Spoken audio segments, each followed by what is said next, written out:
Enfin, je voudrais finir cette série d'interpellations sur un sujet qui nous tient tous à cœur. Il s'agit de cette relation entre le train et le développement des territoires.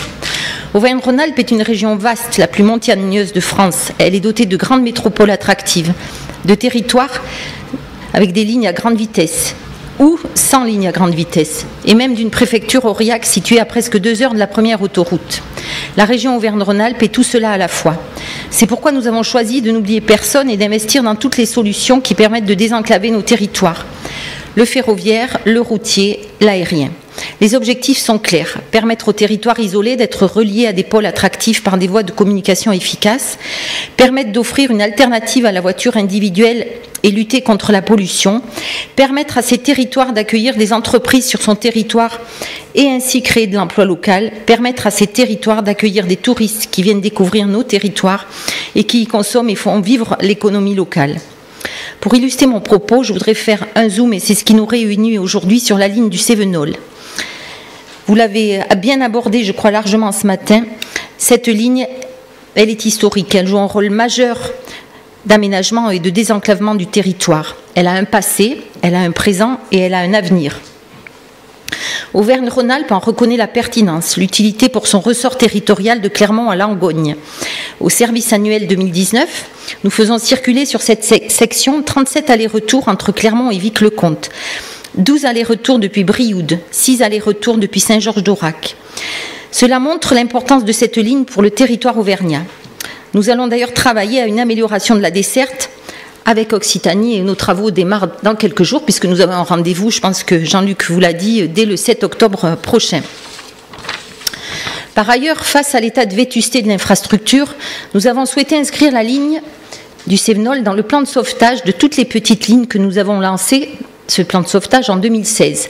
Ça concerne, je le rappelle, 1500 km de lignes qui sont situées à 75% sur le périmètre de l'Auvergne. Après de nombreuses négociations avec l'État pour boucler le plan de financement des travaux d'urgence qui sont nécessaires sur la partie ex-Auvergne et permettre d'éviter la suspension de l'exploitation en décembre 2020, nous avons d'abord dû acter le refus de l'État de conclure un accord avec Auvergne-Rhône-Alpes pour financer les travaux. Cette étape a été compliquée pour notre région, car dans le même temps, l'État a accepté de financer des travaux comparables en Occitanie. D'où vos remarques, vos observations, vos interpellations.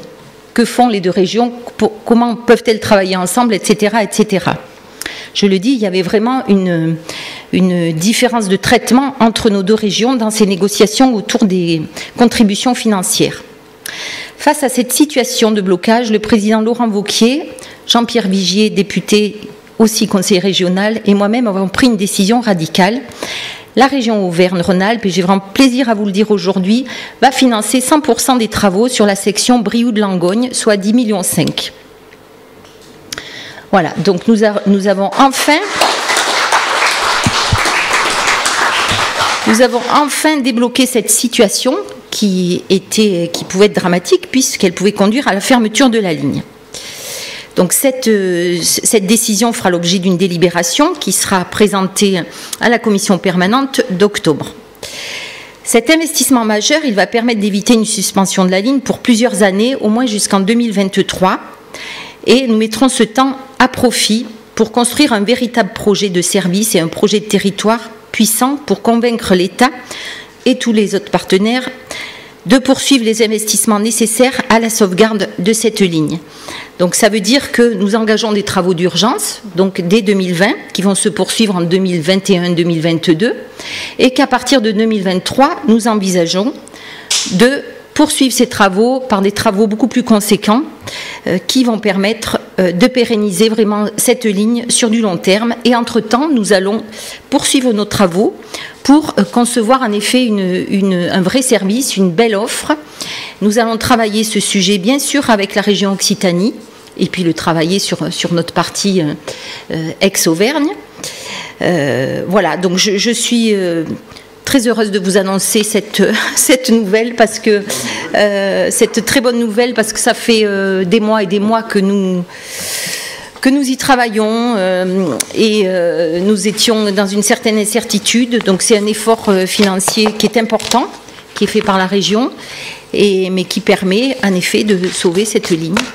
Et je voudrais remercier Jean-Pierre pour son action aussi à mes côtés dans ce combat, qui est un combat qui est rude parce qu'il est sur le long terme, donc il ne faut surtout pas s'épuiser, mais je sais que vous êtes aussi ici des militants, finalement, avec une certaine vision, une certaine approche qui fait que, en effet, il faut se mobiliser, mais il faut aussi construire. Il faut construire un modèle qui soit pérenne. Et ça, c'est important de prendre en considération les enjeux actuels en termes d'environnement, bien évidemment, mais aussi de désenclavement, d'aménagement du territoire et puis de développement touristique, parce que je crois vraiment, personnellement, que cette ligne a un bel avenir à ce niveau-là et qu'on peut décliner une offre touristique tout à fait intéressante, qui valorise aussi et qui irrigue tous les territoires qui sont traversés par ce train.